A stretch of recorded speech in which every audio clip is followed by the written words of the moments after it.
r/nosleep. Hosted by you/CIAHerpes. Stories from a Goreham Park Ranger, Part 1. I work as a park ranger in the Deep South. My assistant was a member of a cult, the lone survivor of a mass suicide orchestrated to get their souls free passage onto the nearest UFO.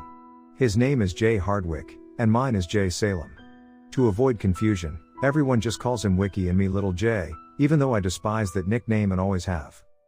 The Little J thing is an old, and rather worn out, joke, as I stand about 7 feet tall.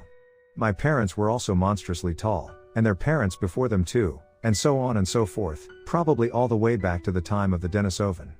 Just like Great Danes are inbred for their gargantuan size, apparently my family followed a similar policy of foolhardy eugenics. Regardless, I prefer people to just call me Jay. The little thing gets old. "Hey Jay," Hardwick said to me, "does that look normal to you?" He pointed across the field where a two-headed black bear stared at us, blinking in bewilderment. "It doesn't not look normal to me. Just ignore it. Rule number 1 of this job is to always ignore everything that doesn't immediately threaten your life. And even some of the stuff that does, maybe." I looked down from the bear, but Hardwick was still frowning. "He has a hat on." I looked up, and Hardwick was right. One of the bear's 2 heads had a Herbalife cap on. I frowned. "Well, that's not against the law," I said. "Bears can wear hats." "Yeah, but it's a scam," he said. "That's not against the law," I said. "Americans have the right to participate in any scam they want. They call it the free market, I think. Or maybe the First Amendment. I forget the difference." "Okay, point taken. But," Hardwick raised his index finger for emphasis, "it isn't even sunny out. Why the hat?" "Hardwick, I feel like you're asking the wrong questions here," I said. "Siamese twins, 2-headed bears, flying saucers from outer space, these things all happen. The real question is, do I care?" I shook my head. "You need to learn the ropes of this job if you're going to become a real park ranger like me. Rule number 2, do the least work possible all the time, and maybe even less than that if you need to. Don't make yourself look too good or people will be expecting you to do things all the time. And that comes back to rule number 1, which is to ignore nearly everything strange or weird." I tapped my nose in confidence at him. "If you do almost nothing from the start, people will expect nothing of you. Then you have nowhere to go but up." "Yeah, but you've been in the same position at the same pay for 10 years, so." He shrugged. "Point taken, Hardwick." I just looked back down to the magazine I was reading, some rag about Bigfoot sightings in British Columbia and how Elvis was just spotted, alive and well, in a bathroom in Guatemala somewhere. Hardwick was an average-looking guy, 6 feet tall with a man bun and pale gray eyes. He had 2 degrees from Stanford, but decided he would rather work here, for some reason that I had never asked him about. He currently sat in the ranger station, looking out the window, still observing the Herbalife bear. As usual, we were understaffed, and weird stuff was happening. Weird stuff seemed to always happen when we were understaffed, almost as if the universe knew we had 2 people working in a 100-square-mile park and could do almost nothing about any of it. Management would try to fix the problem, occasionally hire some new blood, some motivated youngsters who thought they could change the world or save the environment or whatever it is kids wanted nowadays, but as soon as they realized just how strange and dangerous the park was, most of them quit. Some of them disappeared, never to be seen or heard from again. The only exception so far was Hardwick, because he said he had seen far weirder things in the UFO cult. I'm not sure I believe him. Nothing could be weirder than Goreham Park. At that moment, Sheriff Ames burst in the door. He was a good old boy from a plantation family, and moreover he had the strangest and most aesthetically unappealing body I had ever seen. His legs and arms were thin and emaciated, like sticks, but his gut and chest were huge. He looked like a walking barrel with 4 skin-colored twigs attached. I don't even know how his legs supported his massive gut. His watery blue eyes and protuberant nose were a maze of burst capillaries from lifelong alcoholism, and his southern drawl was so thick that even I only picked up about 1 word out of 2 that came out of his mouth. "Hey y'all," he said, nodding his head at me and Hardwick. Hardwick turned around to face the newcomer. "You ever end up calling the dep about those meth labs that exploded back there?" He pointed a shaky, crooked finger towards the woods. "Last week, a meth lab had caught fire and started a small brush fire. Exploded was, in my book, a little bit too strong a word, but then again, I wasn't a law enforcement agent. None of this was too out of the ordinary. Meth labs were found all over the Deep South, and sometimes they caught fire. What was bizarre was that the meth cook had apparently cut off his own feet, hands and head, then nailed these to random trees in a 100-foot radius around the burned-out meth lab. The cops, as usual, ruled this death a suicide. Anything they didn't want to deal with was inevitably ruled a suicide or accident, especially if it involved someone nobody would ever notice was missing. I think all the townies knew it was a lie, but the police force was so underfunded that they had to cut corners somewhere. I respected that, and knew it was just a part of life in small-town America. Oh yeah, the Department of Environmental Protection said the whole area is totally FUBAR, Hardwick said behind me. The sheriff looked at him with his bleary eyes. The environmental guy told me it is going to take at least 6 weeks to clean the area, I elaborated. Actually, I think they have some people working down there right now. They said the toxic chemicals in the area are off the charts. Apparently, lots of dumping and. I could tell he wasn't listening anymore. His eyes roved around the small ranger's shack where I currently sat and where Hardwick stood by the window. You know what I think the problem is with these kids nowadays? The sheriff asked me. I thought to myself, no, but I bet you were about to tell me. Satanism. There's lots of creepy shit going on around here and it all boils down to Satanism. These kids have no sense of Jesus Christ, no sense of pride in our country, so they cover themselves in cat blood and smoke meth and do orgies, or, even worse, get gay married. No offense if y'all are part of any of that, he said, motioning for me to Hardwick as if I didn't get the insinuation. It is for the dissolution of our once great nation, I'll tell you that right now. Ha, Hardwick said, stroking his goatee. That about summarized my thoughts on it too. By the way, did you ever find out more about that suicide back there? You mean the goddamn guy who cut his feet and hands off with a power saw?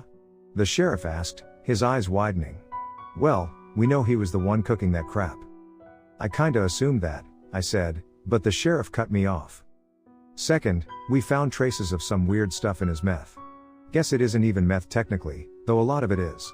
But some of it was crap we ain't never seen around here before, acetyl alpha methylquinone this and bromo burdifly that, and a bunch of other bizarre hallucinogens and bath salts that would send anyone over the edge, pronto.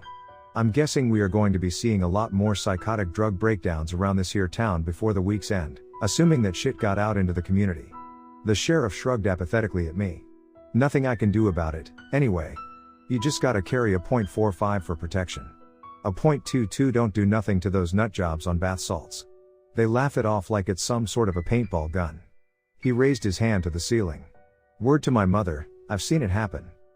So, you think he was sampling his own product, went insane on it, and somehow cut himself up like that with a bandsaw? I asked, genuinely curious as to how the sheriff would react. He leaned close to me, a subtle smell of rum or some other sweet spirit on his breath wafting over me, and whispered, as if he were confiding the answer to the mystery of life, the universe and everything else to me. Instead, he told me the most obvious statement I had heard all week. I don't think that was a suicide, boy, he said, shrugging his eyebrows up and down as he talked. Sure, a man could cut off his feet easily enough with a bandsaw, maybe the head too, but the hands? How in God's green earth could he get the hands?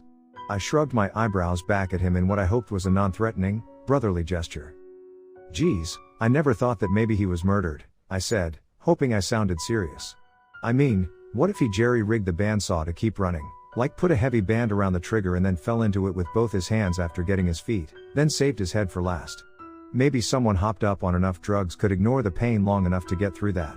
Sheriff Ames shook his bulldog-like face, loose skin rippling as he looked down at the well-worn wooden counter between us. Nah, not a sign of jerry-rigging or anything else in the area. CSI would have definitely found it by now, he said. I had my doubts but I kept them to myself.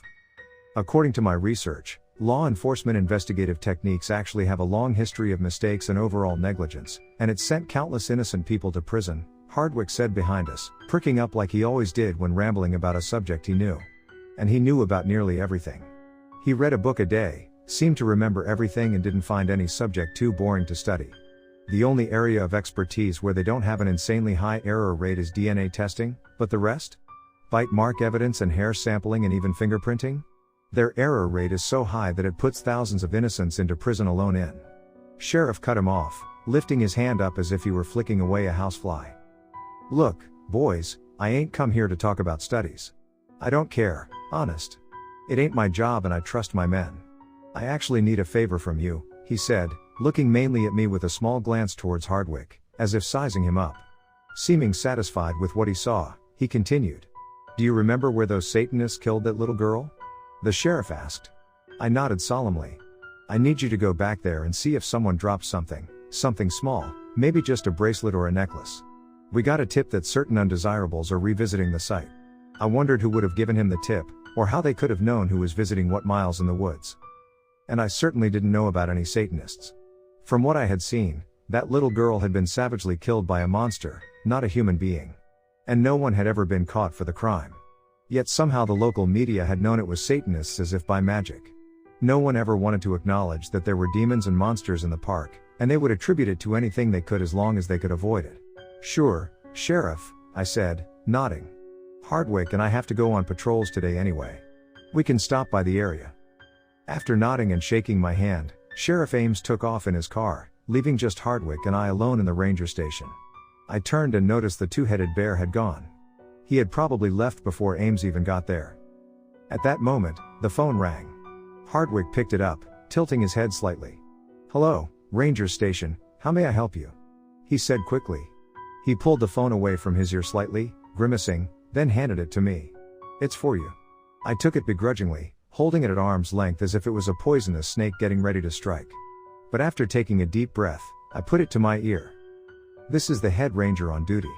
How can I help you?" "I will eat your soul," a deep, demonic voice said, coming through the phone at an amazingly loud, eardrum-shattering volume. "I will kill everyone you love in front of you and rip off your skin. I will burn your town to the ground, for I am the destroyer of stars, the devourer of worlds and the bringer of the dead lights. You will all tremble before me. Before I am done with you, you will." "Sir, are you sure you have the right number?" I asked. "I mainly just clean up the trails around here." "You dare interrupt me?" the voice screamed, making my right ear ring. I winced, pulling the phone farther away. "Listen to me, maggot, and listen closely. If you go to the spot where the girl's sacrifice was performed, you will die. Stay far away. If you want to extend your puny life by even a single minute, you will avoid the areas we have deemed holy ground. Remember this, or today will be a day of endless torment and pain for you." With that, the phone call ended. The dial tone seemed so quiet and serene by comparison that I forgot to hang it up. "What was that about?" Hardwick asked, curious. "Wrong number," I said, walking the phone back to the cradle. "All right, let's get this over with. We need to go to the spot where that little girl died and see if we can't help somehow," I sighed. "I guess we better do it while there's still daylight, as I really don't want to be trapped out there after dark." We grabbed some protein bars, water and a couple walking sticks, and headed out. As we got a few miles out on the packed dirt trail, mostly walking in silence and enjoying the scenery and the smell of pines and maple, Hardwick lit up a joint. "Hardwick, you should not be smoking that shit on the job," I said. "In fact, you shouldn't be smoking it at all. It makes you stupid, and it smells like a skunk ate another skunk then shit him out." Hardwick shrugged, ignoring my point. "I don't get how the sheriff knew someone was visiting the site," Hardwick said. "Or why he couldn't just go himself, or send one of his cop buddies to do it. Why come to us? None of this makes any sense. I have a feeling that if Sheriff Ames tried to hike 5 miles off the beaten path, up and down all these hills, his heart would explode and that would just give us more paperwork to do.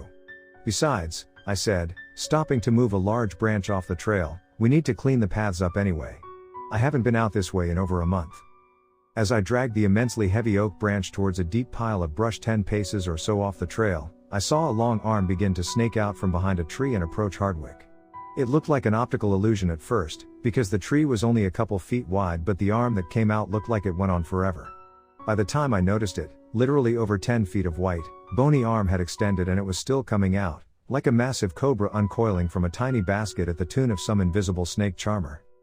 Hardwick," I said, my mouth suddenly going dry. I could only point silently while the blood drained from my face as the arm came to within inches of his shoulder. He raised one eyebrow at me as he took another inhalation off the joint, and then all hell broke loose.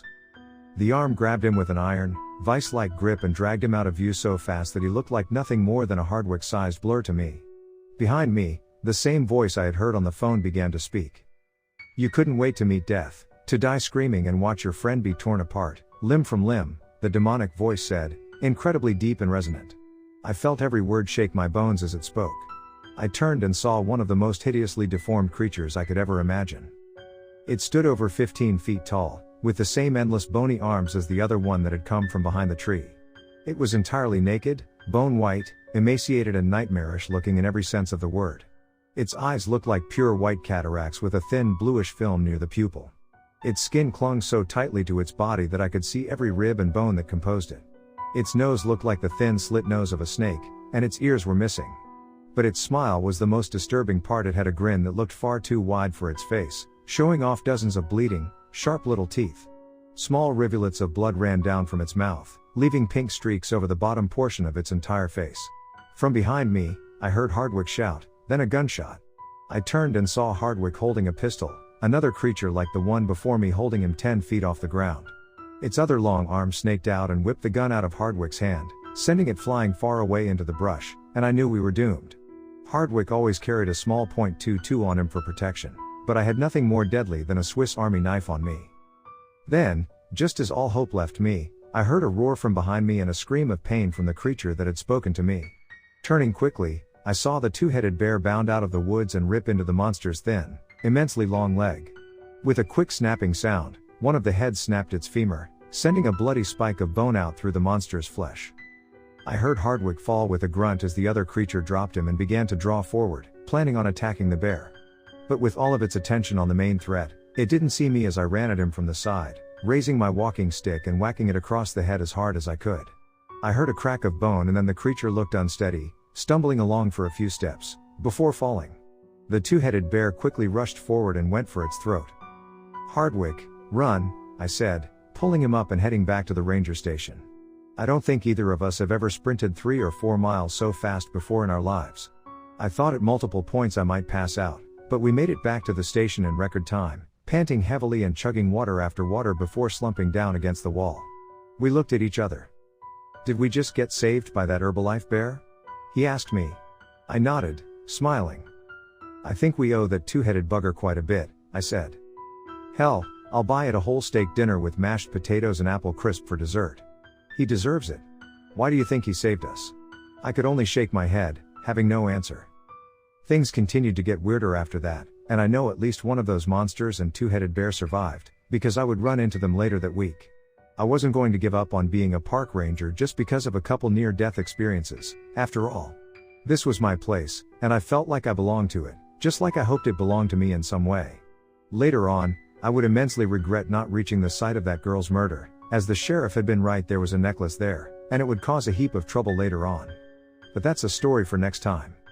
I am a park ranger at Goreham State Park and our forest is being overrun with monsters. Part 2. After we had returned to the ranger station, I had a couple shots to calm my nerves. Looking down, I realized I had been spattered in the blue-black blood of the creature from the forest. Tiny droplets had dried on my arms, chest and face, and as I licked my lips, I realized I just ate a little of the blood too. I gagged for a second, furiously wiping at my mouth and spitting on the floor.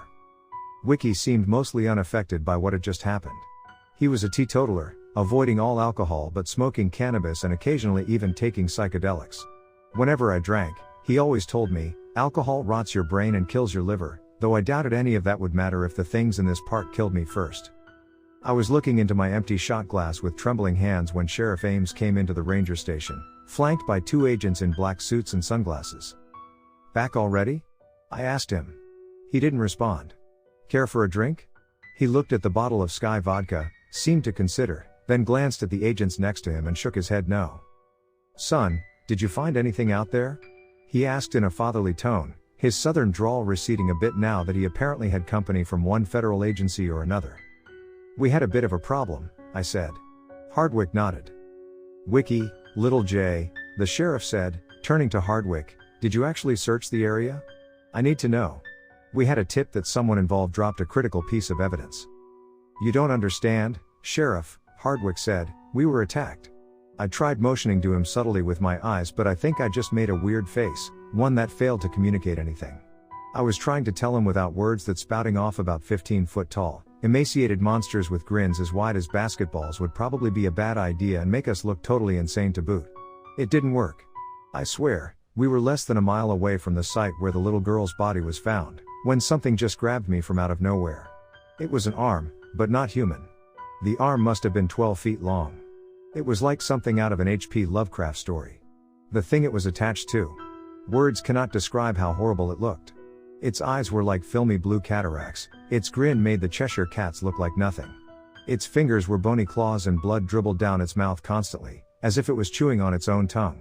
And the smell. It smelled like burning metal, like failing car brakes combined with cooking onions, with a little bit of rotting meat thrown in for good measure. Hardwick stopped, taking a deep breath, then looked from Sheriff Ames to the two agents. They all stared at him, deadpan. "Son," the sheriff said, "you didn't take any drugs today, did you?" In fact, Hardwick had smoked a joint, but I wasn't about to say that. They already were looking at us like we were a danger, raging psychotics who had somehow escaped from the loony bin and stolen a couple ranger uniforms. One of the agents was writing in a notepad, talking softly to himself, saying things like, "seeing monsters. Rotting onions. Bony dribble." "Wiki," I said quietly, "please let me do the talking." Hardwick frowned but nodded. "Sheriff, what he means is, I think we were attacked by two people wearing masks. It all happened very fast, but they were tall, he's right about that. Very long arms. It must have been some sort of costume or makeup job, perhaps two gang members trying to cover their identities with some cheap Halloween costume. Of course, all of that was total bullshit. I knew those two things were not human, and they definitely had no masks. But would it do any good to tell the truth in this situation? At best, it would be laughed off, and at worst, the police would think us untrustworthy and fail to take us seriously in the future. Okay, Sheriff Ames said thoughtfully, reconsidering his pitch. "I believe you, Ranger." With this, he gently put a hand on my shoulder, as if calming down a child having a temper tantrum. "These are Agents Rowe and Jimenez, from the FBI. They are investigating similar cases across the US, where children were taken and apparently used in some kind of sacrifice. That little girl had her heart taken out, and that wasn't the only internal organ missing. Apparently there is a pattern of these bizarre cases with the organs removed, and because it crosses state lines, the FBI is adding its resources to ours so we can hopefully catch the bastards who are doing this." Sheriff Ames shook his bulldog-like face ruefully, looking down at the ground. "Ranger Salem," Agent Rowe said, stepping forward, his face lacking any discernible emotion, "have you by any chance found any jewelry abandoned on the paths around the park? I know it is a long shot, but at other crime scenes, there was always a piece of jewelry left days or weeks after the murder had taken place. As if the suspect came back and planted it, maybe in an attempt to send some kind of message to law enforcement. The jewelry never belongs to the murder victim or anyone known to the victim. In fact, a lot of it appears connected to voodoo or other types of witchcraft, generally with obsidian carvings. Does any of this ring a bell?" I shook my head. "I'm sorry, no," I said. "We can try to go back to the scene." "Like hell we will," Hardwick cried, but I gave him a look that shushed him. "But we would like additional protection. Of course, we can guide you both there, but we were just attacked a couple hours ago and I believe the suspects are still roaming the trails." "I am not going back there," Hardwick muttered silently. "No fucking way. I do not get paid enough to die at the hands of some cheap Slenderman knockoff." I smiled slightly at this. "Actually, now that we have federal resources involved in this case, we don't really need you to physically return to the site," Agent Rowe said. "But if you could draw us a map of the trails, including the less traveled ones, and their relation to the murder site, it would help us." I nodded and got a piece of paper. While I am no Da Vinci, I did a passable job of connecting the spiderweb of trails and labeling them. With that, the two agents left, heading behind the ranger station towards the first of the trails that would lead deep into the woods. "Boy oh boy," Sheriff Ames said, pouring himself a shot of vodka now that his federal babysitters were gone, "this is going to be a clusterfuck. Anytime the feds step in, they make things so much worse. In my experience, anyway." He took the shot back like a pro, not even grimacing as the burning liquid went down. Without hesitation, he poured himself another one, and knocked that back as well. "Well, I'm off to the station. Your job is to help those agents in any way they see fit. If they tell you to jump, ask how high. The quicker we get this mess sorted out, the quicker they can leave."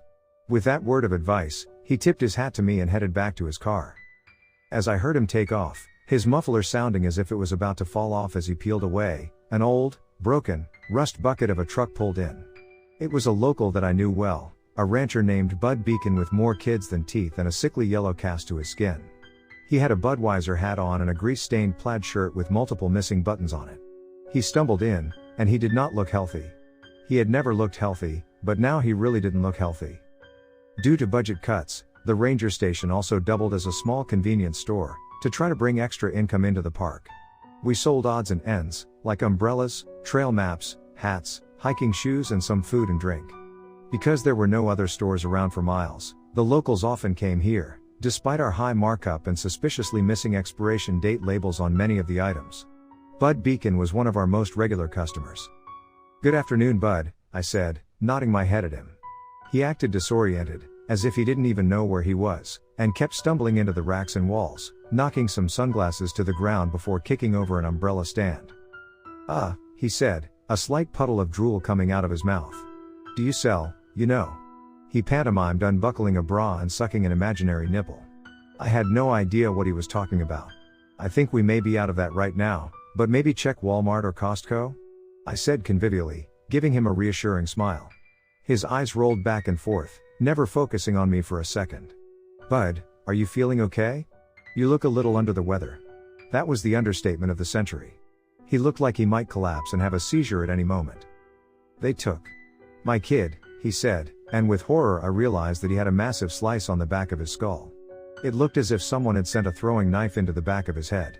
I hadn't seen it before since he was facing me, but he put his head down and I saw the back of his shirt was totally covered in blood. "Wiki," I said, "I think we have a problem." Hardwick looked up from his phone, his mouth opening in astonishment as he saw all the blood on Bud's back and head. He approached him cautiously, and began speaking like someone talking to a rabid dog whose testicles were caught on a piece of razor wire very softly and slowly. "Oh hey buddy," he said, putting his hands out, palms up, "what happened to you? Do you need us to call someone?" "Of course he needs us to call someone," I shouted at Hardwick. "His freaking skull is split open."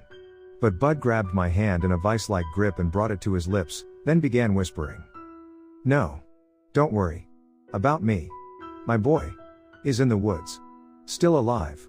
Kidnapped," he said, his words becoming increasingly disjointed and drawn out before he lost consciousness, toppling backwards onto the well-worn hardwood floor. A small puddle of blood began to pool around his head as his glassy eyes stared up at the ceiling, his face taking on an animalistic and terrified cast as he swam between consciousness and unconsciousness. "Wiki, call the police," I said, breathing hard and looking around quickly. I saw nothing out of any of the windows to alert me to imminent danger, but I had a feeling of being watched. "The state police," I amended, thinking of Sheriff Ames' alcoholic bulldog eyes. The town cops had never been of much use around here, except at covering up crimes and displaying a level of incompetence I could only characterize as admirable. I mean, I thought I did the least amount of effort required in my job, but locals like Sheriff Ames really put me to shame on so many levels. Hardwick was already one step ahead of him and I heard him murmuring to the dispatcher behind me. I stopped and wondered, how had Bud driven here with such extensive head trauma? He was barely aware and conscious enough to formulate a sentence, less likely to drive a car through the poorly maintained and pothole-ridden roads of our dilapidated southern town. I walked around the desk and peered out the front door. I saw he had totally demolished the ranger station mailbox a couple 100 feet away, where the dirt road met pavement, and that his truck had 4 flat tires. Some of the tires were so badly worn away that he had apparently driven on the broken, rusty rims for the last part of his journey. The rotors and rims were all shot to shit, and the car would definitely need to be towed out of here. Taking a deep breath, I walked out the door and decided to have a look around. Maybe his son was out here, somewhere.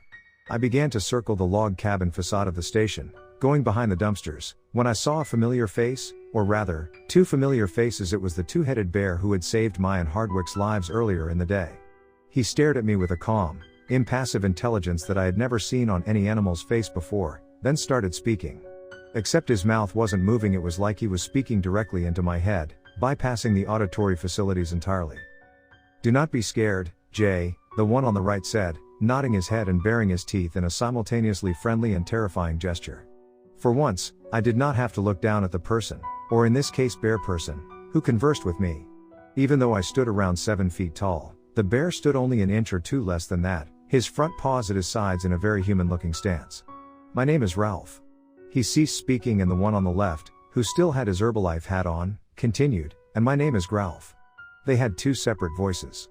Ralph's voice was considerably deeper and slower, while Gralf spoke quickly in a more excitable and high-pitched cadence. "We have been watching you for a long time," Ralph continued. "You have potential.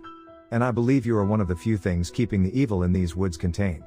If it were not for you, it would spill out onto the world, and all would be lost. Are you sure you have the right guy?" I asked aloud, looking between the 2 heads.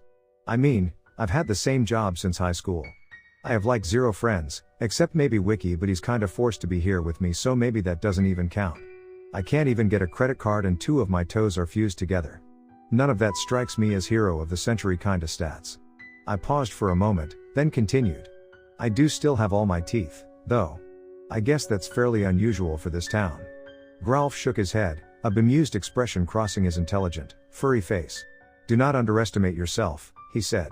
You are told by your society that unless you have many friends, constant beautiful women and 10 whole toes, then you are a failure. But you have something much more valuable inside of you. He pointed to my heart with his right front paw. You have chutzpah, grit, the ability to run into a situation even when the odds are clearly stacked against you. You have no idea how rare that is in your species. Did you not put your life on the line just to find a necklace that could solve a little girl's death earlier today? Oh, I think you're confused, I said. That's just because I'm stupid. I don't really worry about death when. Enough, Ralph said with an audible, low growl emanating from his black lips, silencing me instantly. We have no time for frivolous arguments. You are the one we need to save this forest, and that's that. If you want to stop this evil from flowing out into your town, your state and eventually, your whole world, you will listen to what we have to say. Time is short. Okay, I said, nodding. A child has been taken, from the litter of the man you call Bud, Gralf continued. This child, like you, is not normal. He is special. He is deeply autistic, but within his mind, he is more powerful than the greatest saint or magician your kind can imagine. You must save his life. If he dies, all will be lost. The tall ones plan to bring him to the sacrificial grounds by tonight, to the same spot where the girl's body was found. You must save him at any cost. I nodded.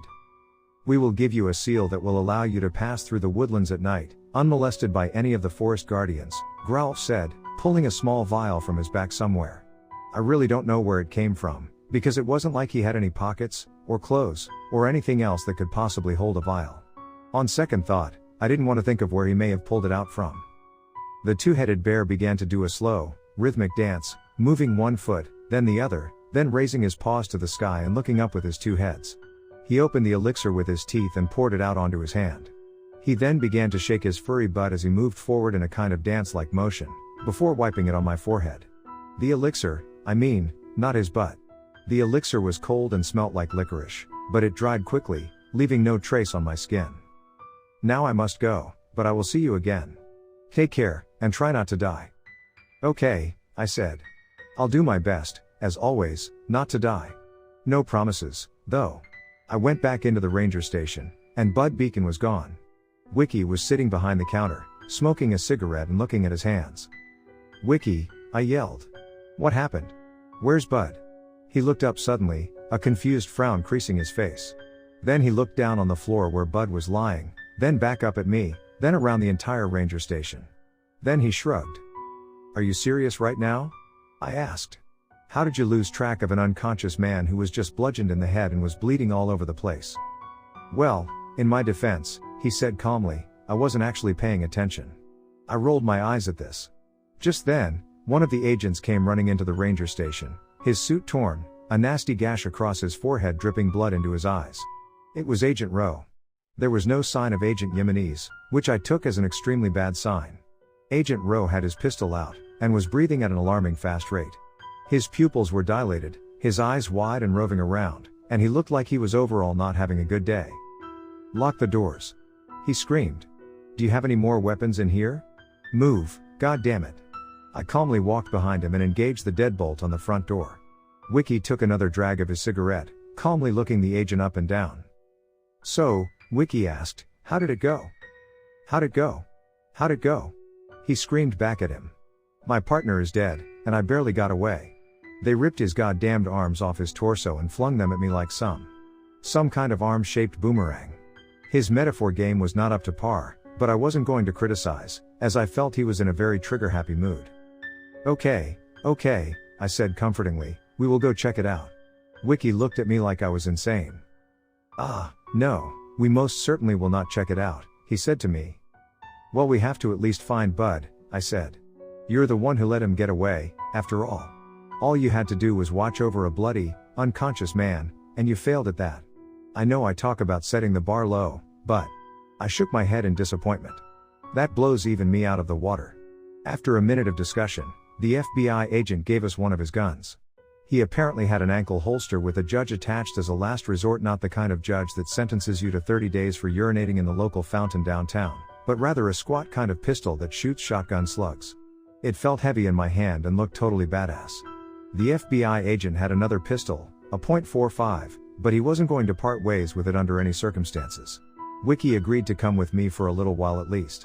We moved the barricade out in front of the door and, after heaving a deep sigh, I stepped outside. Wiki stayed behind me, his little .22 held out in his hand, now reloaded with spare bullets from the ranger station. I had a lot more faith in the stopping power of the judge than some little .22, however. As I stepped away from the building, I realized something was monumentally wrong. The entire forest sounded as silent as the grave. Somehow it also looked darker. And there was a smell in the air like rotting meat mixed with burning plastic. The smell was so pervasive that it felt thick, like it had its own weight. I felt it on my tongue, my nose, and most of all, my eyes, which immediately began to water. "Oh my God," Wiki yelled loudly, "what is that smell?" I turned around to shush him, but as I did, I saw what the origin of the smell was, and immediately froze. The first thing I saw was Bud Beacon floating in the air in front of me, his eyes rolled back in his head, dried blood caked around his hair and face and staining his shirt. Behind him, I saw a vision out of a nightmare. The man, if it was a man, was hunched over. It looked like he had been stitched together out of dozens of bodies. The skull was half eaten away by writhing maggots, showing the grinning teeth and jawbone underneath, some tendrils of black flesh and liquefying goo still holding on against all odds. It looked like someone had stitched 4 arms to a gigantic torso, which now clenched and unclenched their blackened fingers in unison, the blue cyanotic hues of oxygen deprivation trailing streaks all the way up to his shoulders. He had 2 immensely long legs, twice the height of a normal human leg, which made him stand taller than me, at least 8 feet tall, and towering over the floating form of Bud Beacon in front of him. In the center of his decaying face stood a single massive eye, bloody teardrops running out of it as it constantly looked right, left, up, down, and in all directions. He opened his mouth to speak, and as the words came out, so did a fresh wave of the nauseating smell. "A favor for a favor, a life for a life," he said in a voice that sounded like thousands of voices all mixed together, rising and falling in tone randomly as he spoke. "You give up and go home, and I will let you and your friend live. This man and his offspring are all mine." He gave them to me. The creature sent out a long forked tongue and licked the maggots off its decomposing lips. I raised the judge, pointing it at his center mass, but I couldn't get a good shot with Bud floating in between us. "How about you leave right now?" I asked in return, my voice trembling, "and I might let you live." His grin widened. From the forest to the right of us, I heard the sound of loud rustling. The son of Bud Beacon appeared, his eyes wide and tear-streaked. "Dad?" he yelled, seeing his father floating and catatonic. "Dad, what are you doing?" The distraction was all I needed. I sprinted a few feet to my left, giving me a clear shot without risking the life of Bud, and began firing. The shotgun shells opened up large exit wounds all over the creature's torso, sending out sprays of maggots and rotting meat. But just as soon as they opened, a writhing mass of maggots would begin to stitch the flesh back together.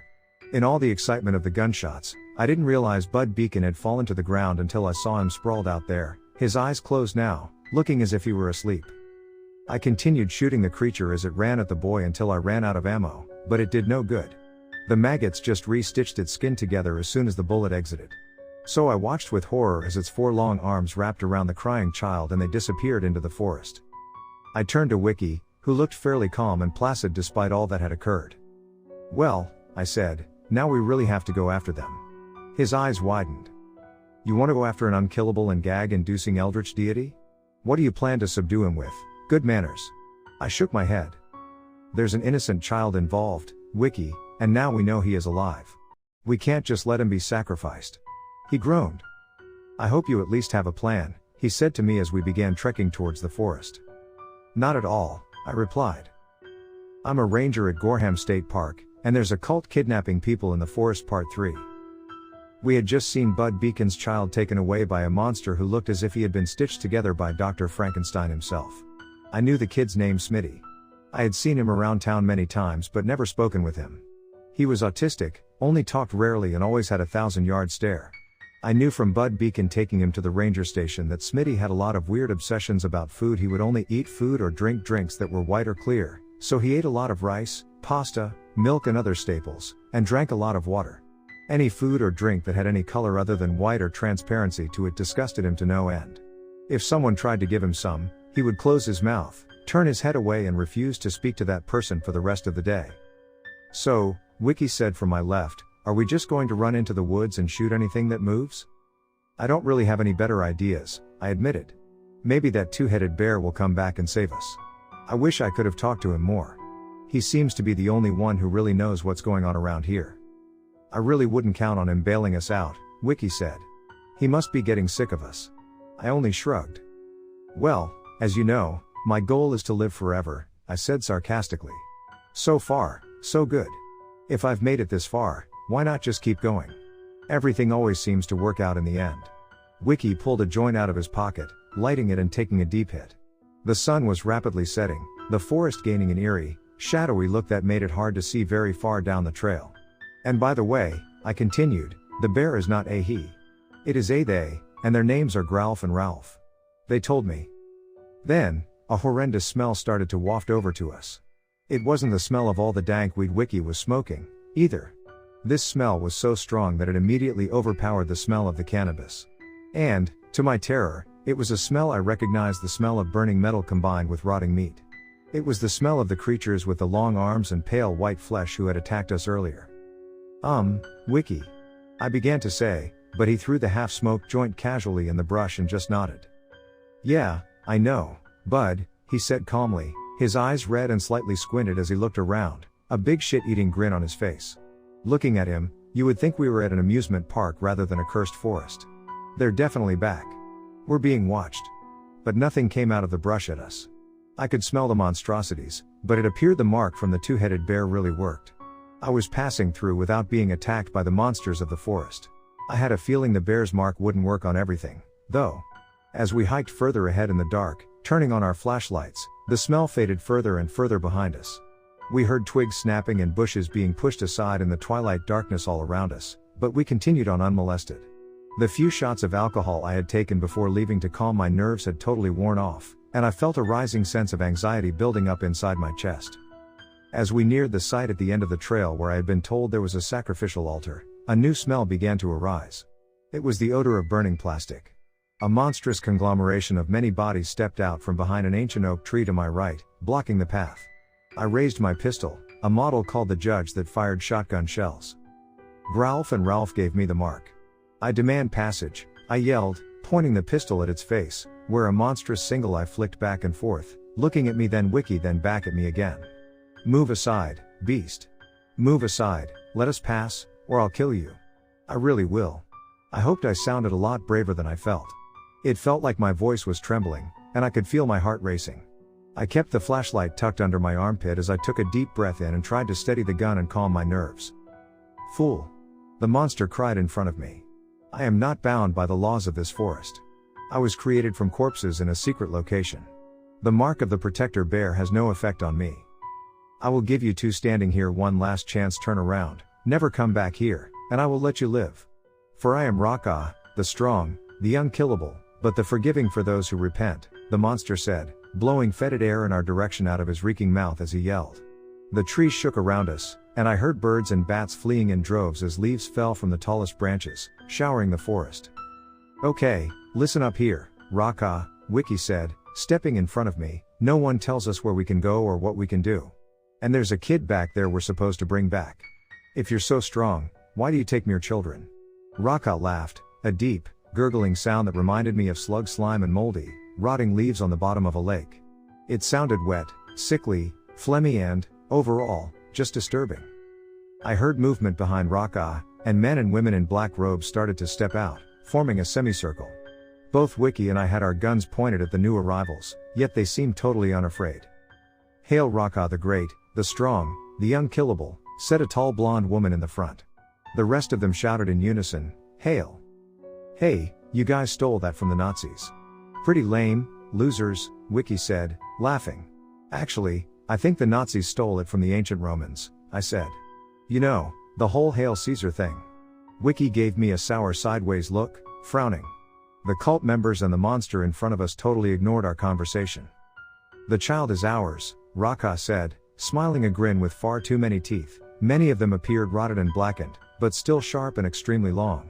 I am done being patient. If you take one step forward, I will kill you both.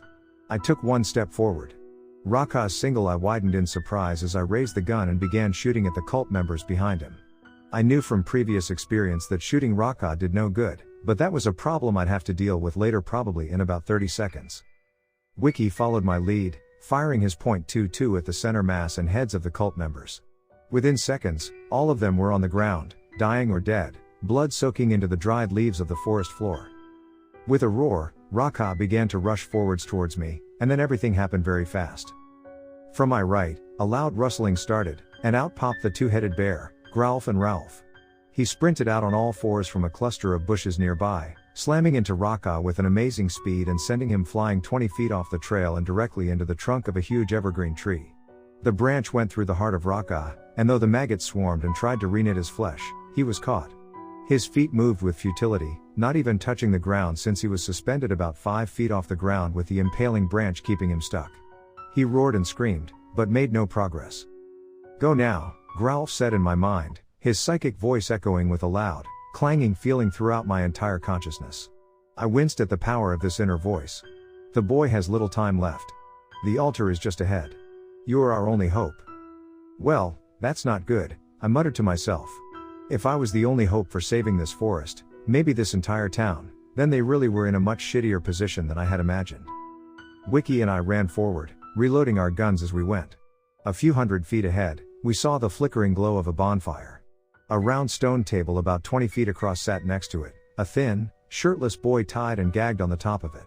Around him, cult members in black robes chanted, standing in a circle, every eye on the imprisoned boy. Once we were within range, Wiki and I began firing, my judge pistol blowing holes the size of a grapefruit into the chests of many of the cult members. Wiki was also a great shot, and his .22 put tiny bullet holes into the skulls of those nearest the boy, dropping them instantly. The rest of them scattered like cockroaches, the chanting stopping immediately as they ran in all directions into the forest. We took the opportunity to reload. "Let's get this kid and get the fuck out of here," Wiki said, and I nodded. The sooner I get out of here, the better, I thought to myself. Taking out a pocket knife, I quickly began to cut the bindings on the boy's hands and feet, while Wiki untied the gag around his mouth. The boy had a vacant, blank look in his eyes. I wondered whether he was in shock. "Smitty, can you hear me?" I asked him loudly. He didn't respond, just staring through me, not making eye contact. "Just grab the freaking kid and let's go," Wiki said. "Those other things, the ones with the long arms and the pale skin, are probably going to be back soon. You don't really know how long the protection the bear gave you lasts, do you?" No, I said, trying to remember. I knew logically that it didn't last forever, but would it wear off so fast? I figured we would find out on our way back. Grabbing Smitty's arm, I pulled him up from the table. He didn't resist, and when I started speed walking back towards the trail, he kept pace with me. "Thank you," Smitty said to me silently. I barely heard him, but looked over at him in surprise.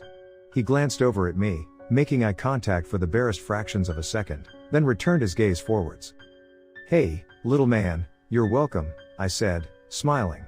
"We weren't going to let you die out here. Your dad is waiting for you, too." I didn't tell him his dad was probably waiting for him in the hospital, getting his head stitched up and his skull fractures checked out. "But we are in trouble, still," Smitty said, pointing to the tree where Raka had been impaled. Looking up, I realized the branch where I had seen him suspended was now broken in half, and there was no sign of the monster except for thick black blood and thousands of squirming maggots on the fractured remainder. "Oh shit," Wiki and I both said at the same time, as a rushing shape smelling like burning plastic and rotting meat sprinted out of the woods, grabbing Wiki and disappearing into the pitch blackness. As he was grabbed, Wiki dropped his gun, yelling in surprise.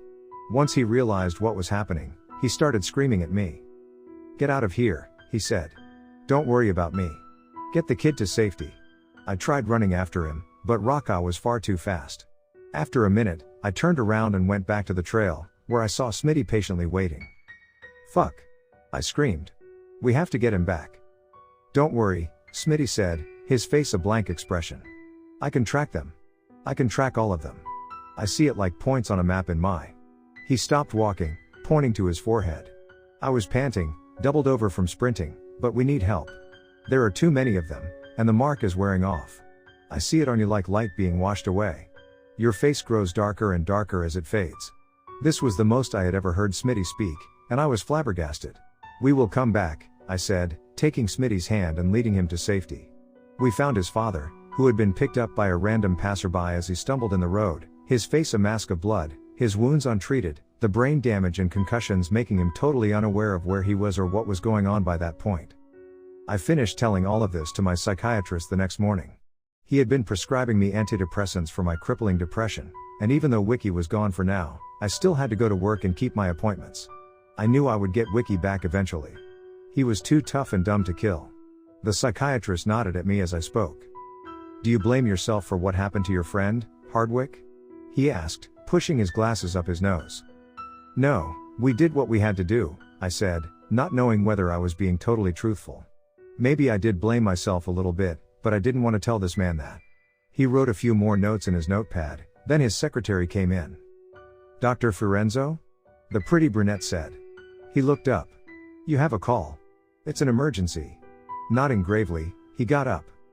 "Please excuse me, Jay. I'll be right back," he said, leaving the room and closing the door behind him. I got up after a minute, bored, wondering how long this was going to take. I looked at his notepad, laying face down on his brown leather chair, and frowned. Flipping it over, I saw he hadn't been taking notes at all. He had simply drawn a picture across the entire front of the notepad. It was a picture of me, crucified to a lamppost, my eyeballs hanging out, a pentagram carved into my chest. Underneath in tiny, neat block letters, he had written, "Kill the traitor." "Well," I said, putting the notepad back down, "that can't be good." The FBI offered to send me help in finding Wiki. That day, I had a team of agents and dogs with me at the ranger station. Even Sheriff Ames showed up, saying he wanted to help in any way he could. After all, I had risked my life, I had saved the boy, but now another adventure had to begin. I just hoped I would find Wiki in time, and that one day, I would end the evil in this forest, once and for all.